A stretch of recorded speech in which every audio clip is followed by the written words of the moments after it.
Good afternoon, everyone, and welcome to this event. My name is Fiona Beveridge. I'm the Pro Vice Chancellor at the University of Liverpool for Humanities and Social Sciences, and I'm really delighted to have been invited to host this event today. It's an important event on an important topic, and we're going to hear from a range of speakers who've been working on a research project on pets in care homes.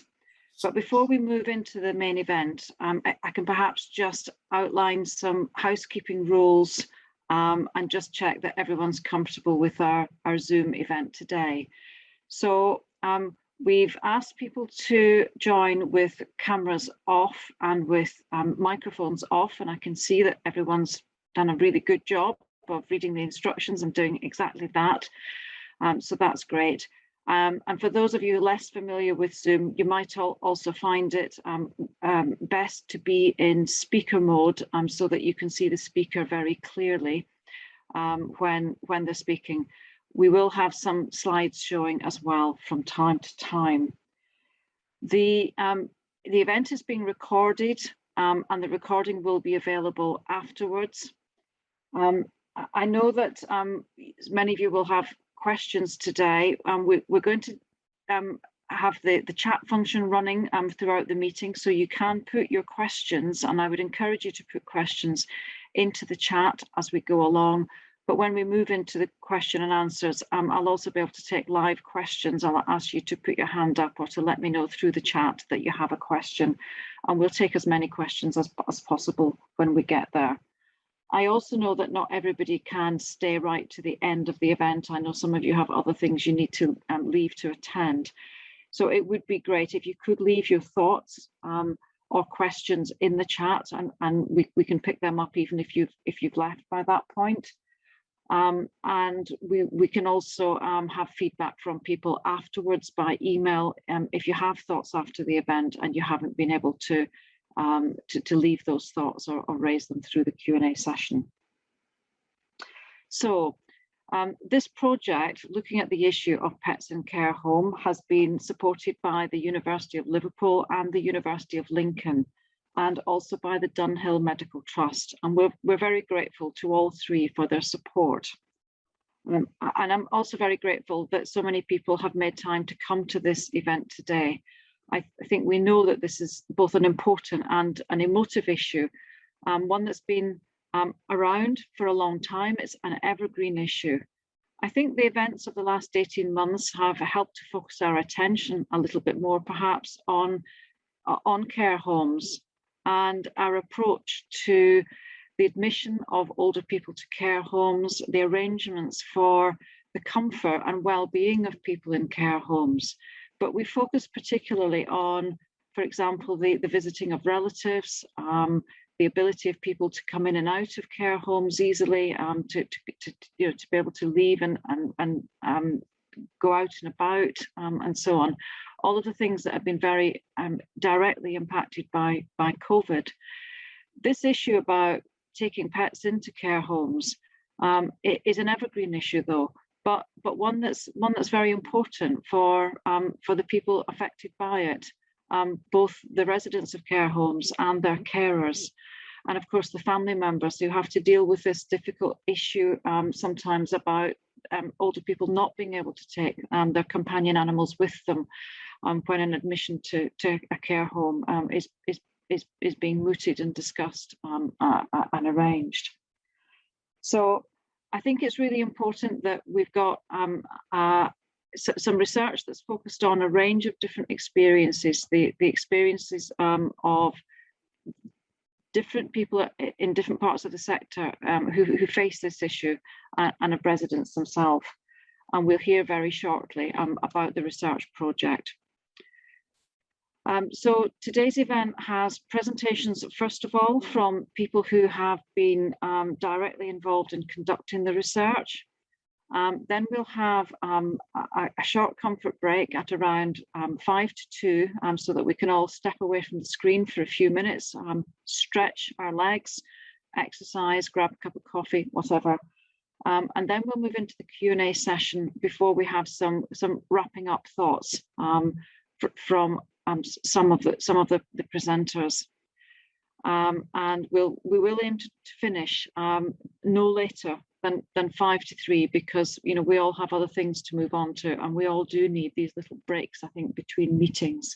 So we will be sticking strictly to time. So without further ado, I'd like to introduce Professor Mary Fox. Mary is a Professor of Law, the Queen Victoria Professor of Law, no less, here at the University of Liverpool in the School of Law and Social Justice. And I think many of you will already know Mary. You'll know that Mary is passionate about social justice issues.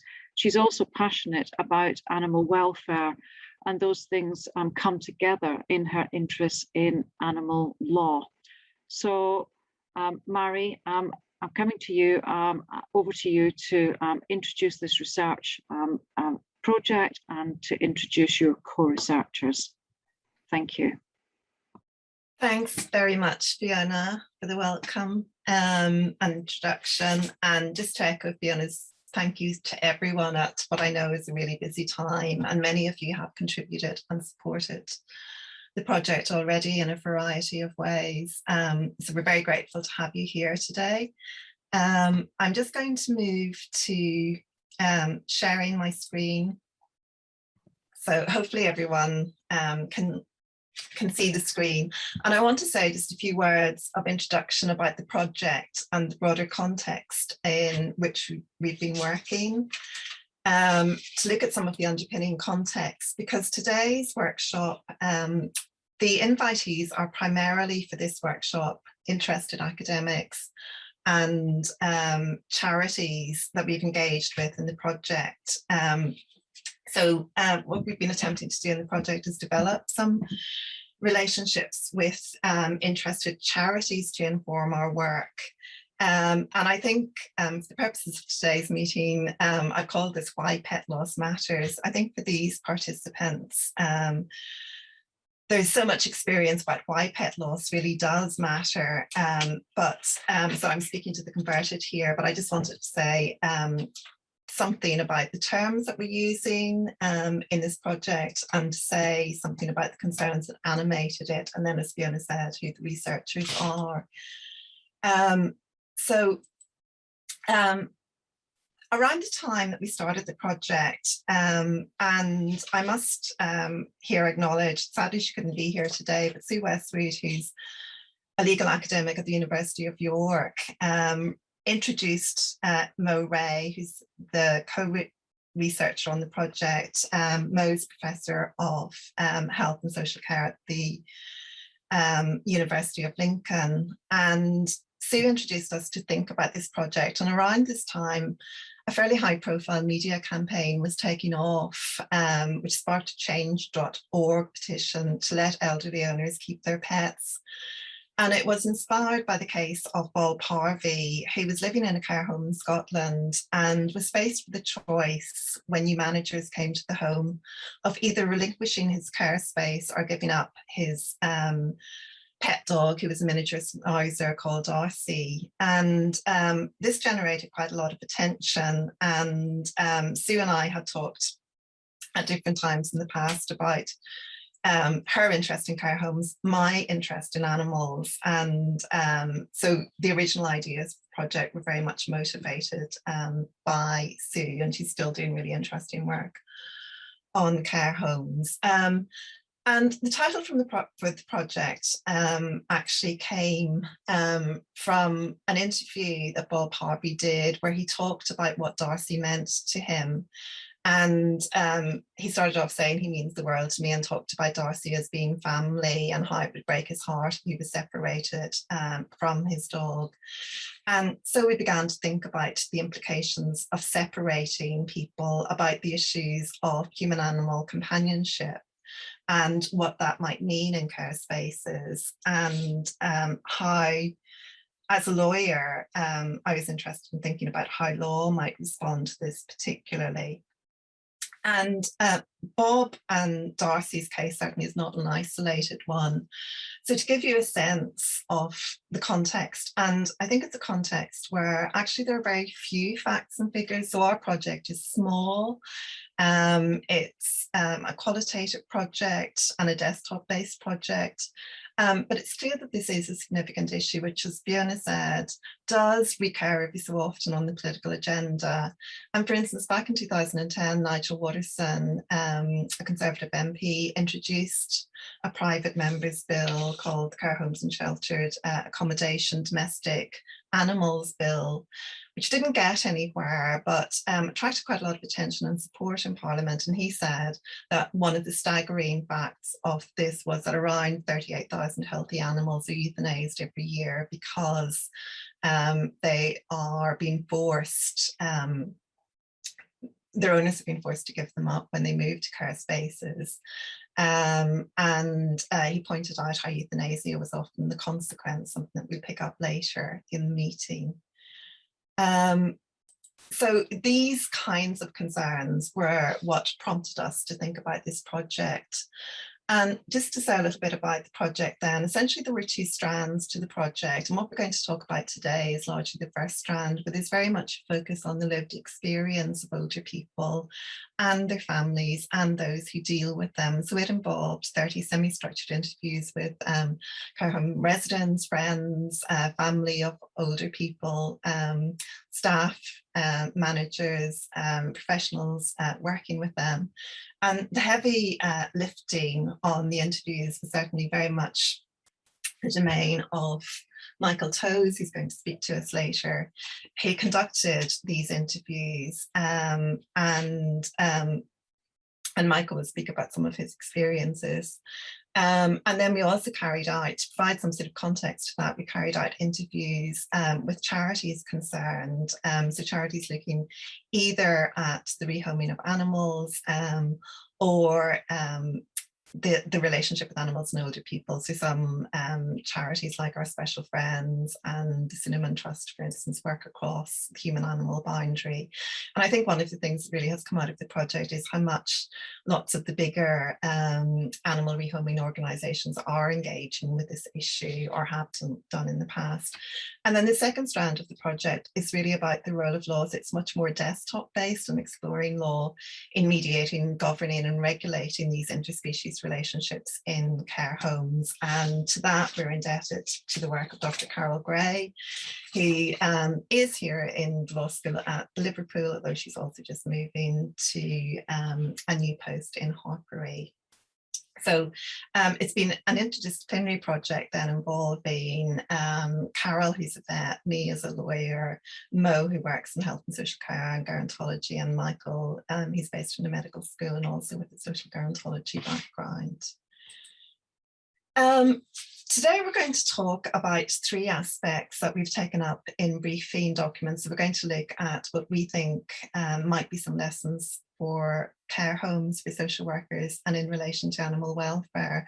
And participants have had copies of the briefing documents where we pick up some of the issues and some of the recommendations. We'd be really grateful for any thoughts or feedbacks on those. As I've said in cover emails, they're not quite final yet, although we hope that they're in a fairly close to final state. We will also be doing another one that's geared much more towards older people and their families. But we would be really grateful for any feedback, and we're going to speak to some of the issues that have come up in those strands of the research. I just wanted to say a little bit about, I suppose, some other aspects of the project and some of the broader aspects and some of the underpinning concepts, because as well as thinking about what the policy and social justice implications might be, we are also thinking about how we can contribute to academic debates. And I think a number of interesting concepts have come up. The Bob and Darcy story does, I think, demonstrate lots of themes about family and about the nature of a home, about human-animal relationality, and it does speak to campaigns to change the law and to draw attention to the lived experience of people and their companion animals. So the notion of companion animal or pet, I think, is very key to our project. And just a word about terminology, I really don't like the term pets, and we struggled with this term. So for instance, our web designer said, well, you can't talk about companion animals because that's not what people are searching for. And the whole idea of information, as we see, is a really big issue in this campaign or in this project. So thinking about campaigns, thinking about provision of information, I think there is a question about terminology and what terminology can best be used.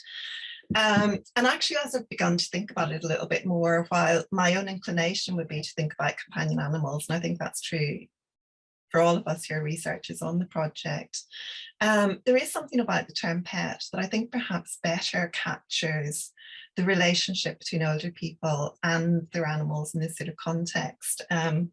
When we think about pet, I think it does flag up the issues of vulnerability, of dependency that are almost literally embodied in pets, that we do tend to breed them in a way so that they are suitable for us, so that they fit into our spaces. And I think pet also captures well what Erica Fudge describes in her, sorry, that should be 2009 book, I think Pets, 2008, 2009. As she says, drawing on the work of the anthropologist Leach, pet is an ambiguous and taboo-loaded term, but it also signals an intermediate category between what Leach then called man and not man. So it's this blurring of the boundaries between human and animals, which I think the notion of pet captures well, that pets are boundary objects, that they're liminal creatures. And as well as looking at pets, obviously we're looking at care homes. We're looking at them as sites of what Katie McMillan and Leila Sethi have called sites of liminality and flux. And they say they're liminal sites, both as institutions, but also for those who live in them or spend time with them. So McMillan and Sethi argue that liminality, this idea of being in a state of transition between times and spaces, is central to the lives of residents, care workers and families in care homes. And we would argue also to animals to the extent that they're allowed into care homes. So we're looking at care homes then as a space in which animals might exist or from which they might be excluded. We're looking at them as contested. I mean, obviously over the last few days, as Fiona said, over the last 18 months, there's obviously been a lot of attention to care homes, but it's become very clear that interests conflict, that interests are in tension, and that they're very contested spaces. And one of the things we're interested in that regard is then how can law intervene in these spaces? How can it regulate them?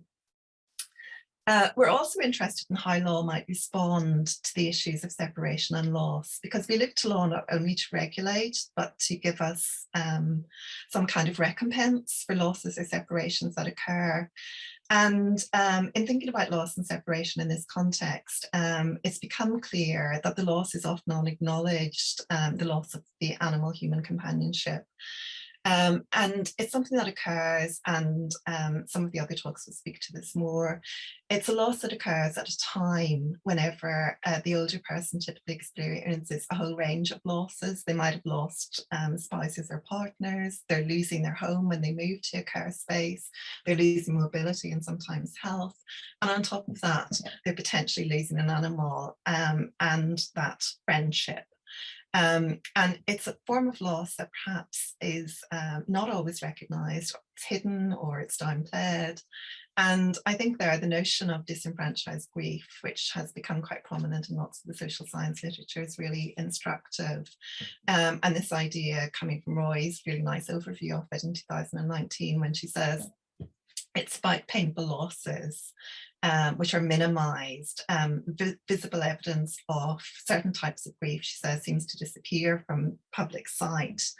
And sometimes we don't respond well to that. And I suppose this project is partly about how we respond better to this form of disenfranchised loss or separation. And here in particular, I really want to flag up the work of the Blue Cross and how they've influenced other organisations in drawing attention to this and in providing support services. And one one of the things that's been really, really key to us, I think, in the project is how much we're referring to organisations like the Blue Cross and the Dunhill Trust as really invaluable sources of support. And then the other thing, which we're not going to talk about too much today, but happy to take up in the questions, is the idea of how we legally govern these care spaces and the relationships that go on within them.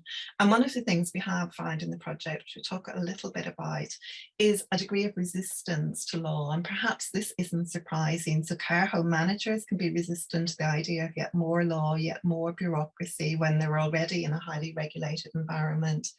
And I think lots of the animal charities have pointed out that law can be too restrictive or too prescriptive. And again, we'll take that up to an extent. And I suppose what Mo and I argued for in the first publication out of this project, when we were really mapping out some of the issues, is that we need a kind of different response, but also we need to show how law can intervene in positive ways. And I know calling for more responsive regulation raises lots and lots of questions. So that's what I wanted to say, really by way of introduction to some of the animating themes about our project. I just wanted to conclude by saying that one of the other things, conclude the introduction by saying that one of the other things that's been really clear in this project is how much interest there is in this area. I think there's public interest, but also in academia. I think over the 3 years that we've been engaged in the project, there just has been so much interest from academics from a range of disciplines, and there are so many other projects that are ongoing. So as this project comes to an end, new projects are starting, and just to flag up a few of them, and there are many, many more, but projects like Vanessa Ashell's lovely funded project funded by the Wellcome Trust on euthanasia and euthanasia of companion species, and how lessons might be learned from that for the human medical profession. There's the multi-species dementia project at the University of the West of Scotland, also funded by the Wellcome Trust. There's a network led by Diane James from the Blue Cross and Julie Marie Strange from Durham University on pet loss, called When Pets Move On, in which I think this type of project sits quite nicely. And there are projects at Aberdeen on more than human aging, and Manchester Metropolitan University, there's a new project from one of the participants here just about to start on the idea of animals in care spaces. So I think there has been a real shift in academia as part of that general animal turn in academia. And one of the things we're really keen to do is to make links with other projects and think about how there can be connections going forward. So I'm going to stop the introduction there. I'll stop screen sharing. And we will now move to presentations of some of the research findings. And we're going to kick off with Dr. Michael Toes from the University of Lincoln, talking about supporting older people to move into care homes with their pets. So if I could hand over to you, Michael. So I'm going to be talking a little bit about some of our research findings in regard to how we could support older people moving into care homes with their pets. So we did interviews across 6 care homes. Of those, 5 had a policy of accepting pets, although some have more experience of doing so than others. There were 2 that had cats and dogs and budgies. There was 1 that, although it had a policy of accepting pets, said they'd never in fact been asked. We spoke to 1 care home that didn't accept pets, and we spoke to people in a range of roles, so managers, residents, relatives, and staff. We had hoped to do more interviews with care homes that had a policy of not accepting pets.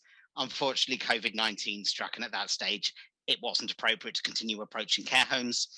So instead, what we did was we applied for an ethics variation, and we did some additional interviews with people sort of slightly outside the care home setting who might have experience of the issues. So, for example, family members who previously supported someone moving into care. We had 6 key themes. I'm going to focus primarily on the latter 4 here. So risk and harm about the animal, processes for deciding, and encouraging animals in care homes. So I think it's important to note that, particularly for the care home managers, risk and harm was often the key consideration and was what was seen as being a barrier to accepting pets. So the care home manager in the home we spoke to that didn't accept pets was quite clear that although, yes, she recognised the residents absolutely loved having visiting animals, she thought that having animals there constantly would be a trip hazard. They would pose risks to residents, and that was her primary sort of concern. And similarly, the care home managers in homes that did accept pets also acknowledged that they could see why people might be worried about it. And the sort of sense from the one I've quoted at the bottom here that although she had a long-standing policy of accepting pets, there was this sort of sense of a bit of an ongoing battle that every time the infection control nurse visited, she sort of had to justify having the cat and the chickens and the birds there because it was seen as an unusual thing to be doing. And equally, I think family members and indeed care home residents were quite well aware of the potential issues around risk and harm. So Mandy and Joe, who I've quoted here, were the daughter and son-in-law of someone living in a care home, and they brought their dog and also the mother's dog in quite regularly to visit. And they'd sort of thought through a range of things. So does our dog molt? Might people be frightened of dogs? What are the tripping hazards? And they took lots of steps themselves to sort of try and limit what they perceived to be risks. So I think there was a widespread recognition that this was what might be a concern. Also quite a lot of discussion about individual variation between animals. So the care home managers were sort of quite clear that their decision would be based on the specific circumstances. So one here sort of saying, well, we couldn't take one that's too big. We couldn't take too many dogs. We've got to think about the space available. We've got to think about whether or not they're well behaved, whether they're going to be jumping up at people. And therefore, you know, that's going to affect the type of animals we could take. We could take a smaller dog. We could take cats. We perhaps couldn't take some very large breeds of dogs. I think one key thing that came through quite strongly was a lot of people, it simply hadn't occurred to them that pets might ever be allowed. So one daughter of a care home resident said, well, I don't know of any care homes where you can have dogs. I don't think there's any anywhere in the county we were talking about. Someone's told me there's none in the county. I think there's probably some nationally, but not locally. And then she sort of came up with a whole list of requirements she thought would have to be in place in order for a care home to accept pets. And in fact, there were care homes in that county that accepted pets, but she was it was something that hadn't really occurred to her might be possible. And similarly, one of the care home managers, the one who said they had a policy of accepting pets but had never been asked, said she thought the barrier was that people were generally under the assumption that it's not going to be possible. They've already made the arrangements. It doesn't even occur to them to ask. And actually, there were situations she described where it might have been appropriate to have an animal visiting or possibly even living there, but the decision had already been made before anyone approached the care home. And similarly, the care home staff quite often said, we've never come across a care home that allows pets, or this is the very first one we've ever known about. It wasn't something that occurred to us as being possible within the sector. So I think an information issue was a large part of the barrier. People made the assumptions that it just wasn't going to ever be possible. Something that came across very, very strongly from the relatives was the sort of constrained nature of taking choices about care. So the first lady I was speaking to here, I asked her whether or not animal contact was something that she'd taken into account when looking for care homes. And she said, well, in the first place, my mum's got dementia, so I've got to find a care home that will meet the needs of someone with dementia.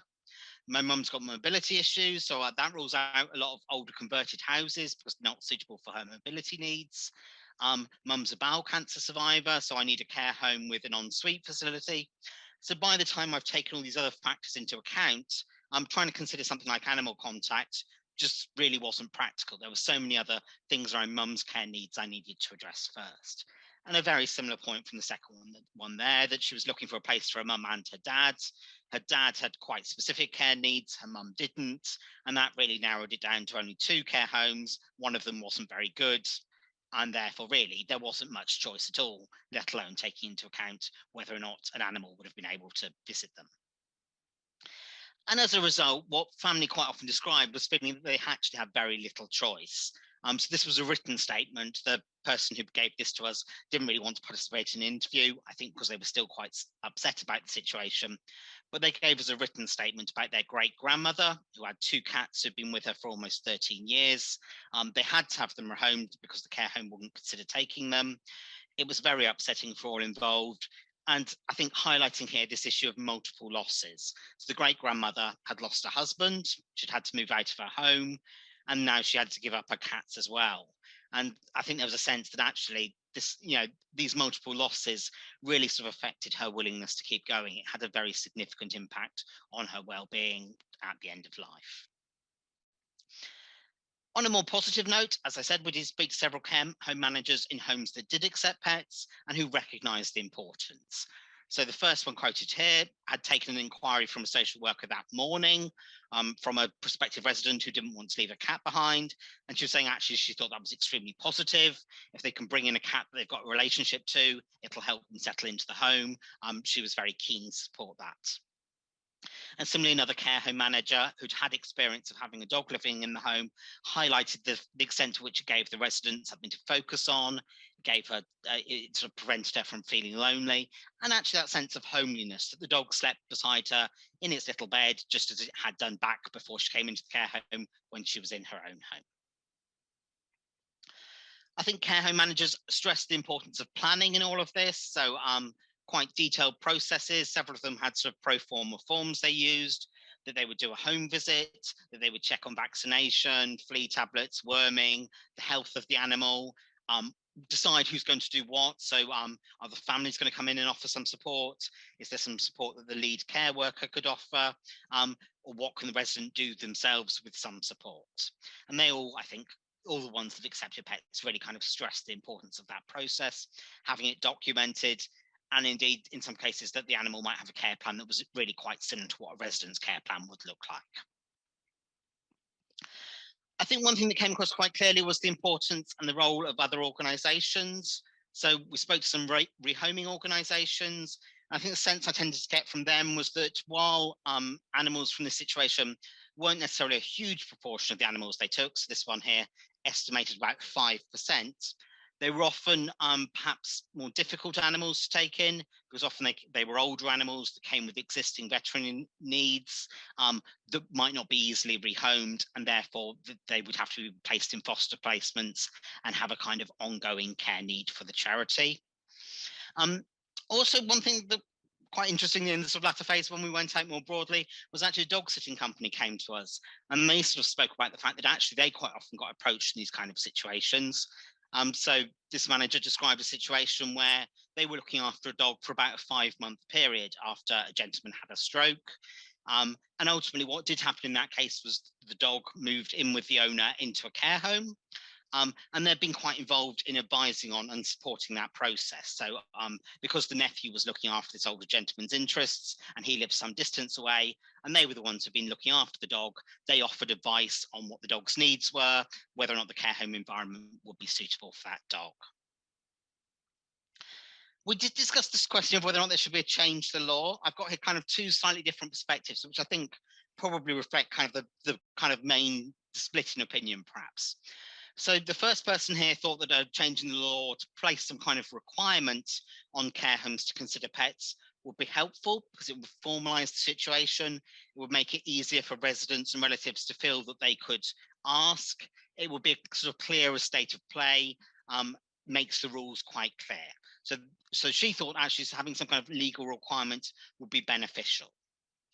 Conversely, another point of view that came across, and one of the care home managers here expressed this, was that while they thought there should be more encouragement to take pets, better information, better advice, better support, they'd be worried about a change in the law because they'd be worried that that would result in animals being placed in situations that weren't suitable. The care homes would feel they'd have to take pets, but they didn't really have the infrastructure, they didn't really have the willingness or the knowledge of animal needs, and therefore they were sort of more supportive of encouragement, information and guidance rather than attempting to legislate. So I think across all the interviews, there was generally a lot of consensus about both the challenges and benefits of having animals in care homes. By and large, I think everyone we spoke to recognised that it might be emotionally very important to people, also recognised that there were practical challenges, there were these challenges around risk. At the moment, it did appear that a lot of people simply assumed that these challenges were insurmountable and the only option would be rehoming, that you were never going to find a care home that would accept animals. We did find examples of good practice and where care homes absolutely have been supporting animals and their owners in the long term. but it was often dependent on the alignment of lots of different factors.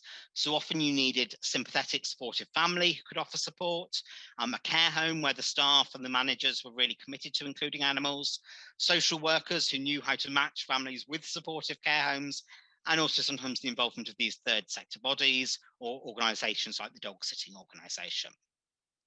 So as has been mentioned already, there's lots of discussion about social care reform going on at the moment and the finances of social care rather. But I think it's also important that we think about the outcomes that are important to people. And actually being able to stay in contact with a beloved dog or cat later in life seems like something that older people should be able to express as being important to them and something that they want to prioritise. Okay, so I'm going to wrap up there and hand over to Mo Ray.